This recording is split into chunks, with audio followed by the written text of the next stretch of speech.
What's up guys, and welcome to another episode of our Blokees build. And for today's video, as I have mentioned for the past videos that I have got, we are going to build a Blokees that we purchased from the local seller on the area.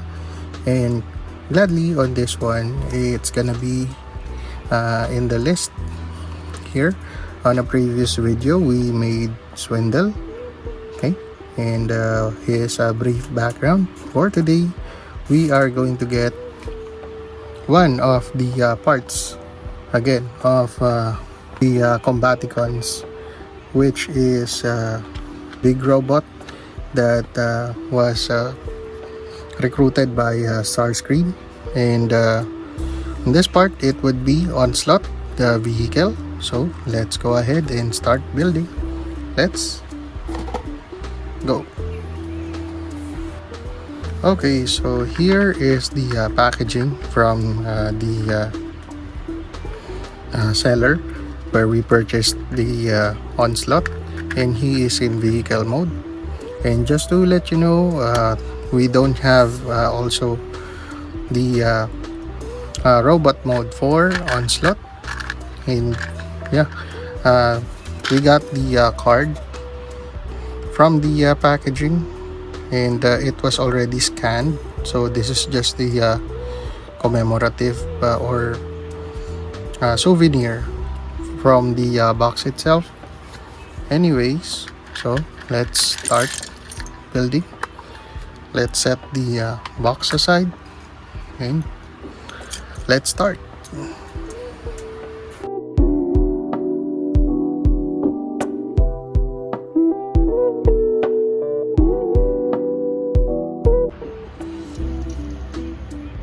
Alright, so we got the Onslaught vehicle already built here on my hand. And just to let you know the brief background for Onslaught, Onslaught is the prominent Decepticon character in the Transformer franchise. And he is well known as the leader of the Combaticons. And he is the torso and head component of the combined super robot Bruticus.